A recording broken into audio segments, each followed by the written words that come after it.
More than 14 years have passed since that ill-fated day when, blinded by promises at home and abroad, the German folk lost sight of the most valuable assets of our past and of our Reich, its honor and its freedom, and thus lost everything.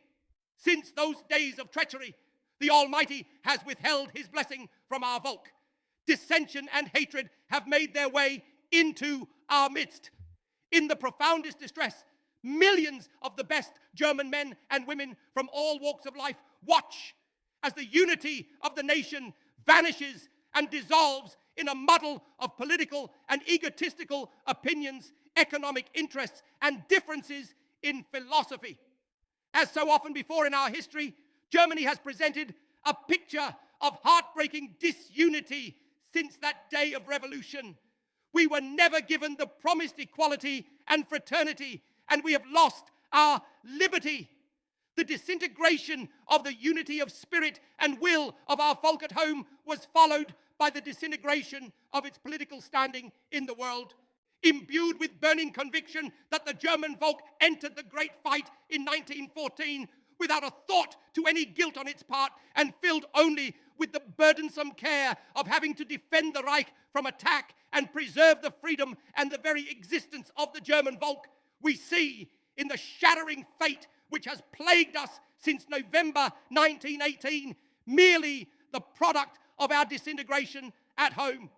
However, the rest of the world as well has been shaken no less by major crises since then. The historical balance of power, which once played no small part in bringing about an understanding of the necessity for internal solidarity of the nations, with all its positive economic consequences, has been done away with. The insane conception of victors and vanquished destroys the confidence between nations and with it world economy. But the misery of our folk is appalling. The starving millions of unemployed proletarians in industry are being followed by the impoverishment of the entire Mittelstand and artisan professions. When this disintegration ultimately reaches the German peasants, we will be confronted by a catastrophe of unfathomable dimensions. For not only will the Reich disintegrate at the same time, but also with it a 2,000-year-old inheritance of the most valuable assets of human culture and civilization. The warning signs of this approaching disintegration are all about us. In a single gigantic offensive of willpower and violence, the communist method of madness is attempting to poison and disrupt the Volk, which is shaken and uprooted to its innermost core, with the aim of driving it toward an age which would be even worse in relation to the promises of today's communist spokesman than the period we have now left behind us in relation to the promises of those same apostles in November 1918. Beginning with the family and ranging through all of the concepts of honor and loyalty, Volk und Vaterland, culture and economy, all the way to the eternal foundation of our morality and our faith. Nothing has been spared by this negating, all-destroying dogma. 14 years of Marxism have ruined Germany. 1 year of Bolshevism would destroy Germany. The richest and most beautiful cultural areas of the world today would be transformed into chaos and a heap of ruins. Even the suffering of the last decade and a half could not be compared to the misery of a Europe in whose heart the red flag of destruction had been hoisted. May the thousands of wounded, the innumerable dead, which this war has already cost Germany, serve as storm clouds warning against the coming tempest. In these hours, when we were overcome by a powerful anxiety as to the existence and the future of the German nation, the aged leader of the World War appealed to us men in the national parties and leagues to fight under him once more as we had at the front, this time at home, in unity and loyalty for the salvation of the Reich.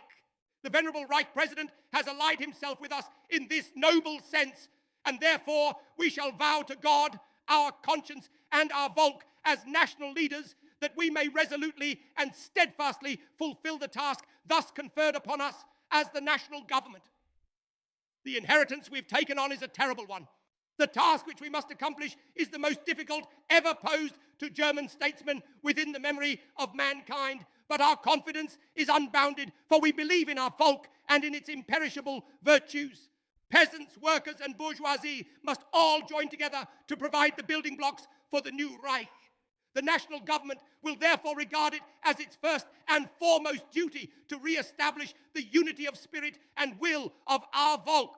It will preserve and defend the foundations upon which the power of our nation rests. It will extend its strong, protecting hand over Christianity as the basis of our entire morality, and the family as the germ cell of the body of our Volk and state. It will reawaken in our Volk, beyond the borders of rank and class, its sense of national and political unity and its resultant duties. It will establish reverence for our great past and pride in our old traditions as the basis for the education of our German youth. Thus, it will declare a merciless war against spiritual, political, and cultural nihilism. Germany must not and will not drown in anarchistic communism. It will replace turbulent instincts with national discipline as the guiding rule of our life. In doing so, it will devote great care to those institutions which constitute the true guarantors of the power and strength of our nation. The national government will perform the immense task of reorganizing the economy of our Volk with two great four-year plans: salvation of the German peasant in order to maintain the food supply and thus the basis of life in our nation; salvation of the German worker in an enormous and all-embracing attack on unemployment. In 14 years, the November parties have ruined the German peasantry. In 14 years, they have created an army of millions of unemployed. The national government will, with iron determination and unshakable persistence, implement the following plan. Within 4 years, the German peasant must be rescued from impoverishment. Within 4 years, unemployment must be finally overcome. At the same time, this will lay the groundwork for the recovery of the rest of the economy. The national government will couple this gigantic task of reorganizing our economy with the task and accomplishment of reorganizing the Reich, the Länder, and the communities, both in administrative and fiscal terms. Only then will the concept of a federal preservation of the Reich become a full-blooded, real-life certainty. The concept of a compulsory labor service and the settlement policy number among the cornerstones of this program. Securing daily bread, however, also includes the performance of social duties for the sick and the aged. In an austerity administration promoting employment, maintaining our peasantry, as well as exploiting individual initiative, also give the best guarantee for avoiding any experiments which would endanger our currency. In terms of foreign policy, the national government regards preserving the right to live and thus regaining the freedom of our folk as its highest priority. By being resolute in bringing about an end to the chaotic state of affairs in Germany, it will assist in restoring to the community of nations a state of equal worth, and thus, however, also a state with equal rights. The government is impregnated with the immensity of the duty of advocating, together with this free and equal folk, the preservation and maintenance of a peace which the world needs today more than ever before. May the understanding of all others assist us in fulfilling this, our most sincere wish for the welfare of Europe, and more for the welfare of the whole world. As great as is our love for our army, as the bearer of our arms and the symbol of our great past, we would be happy if the world, by limiting its own armaments, would never again make it necessary for us to increase ours. However, if Germany is to experience this political and economic revival and conscientiously fulfill its obligations to the other nations, one decisive step is required: overcoming the communist infiltration of Germany. We men of the government feel that we are responsible to German history for re-establishing the great and orderly body politic and thus finally overcoming class madness and class struggle. It is not any one class we look to, but rather the German folk, its millions of peasants, bourgeois, and workers, who will together either overcome the problems of these times or succumb to them.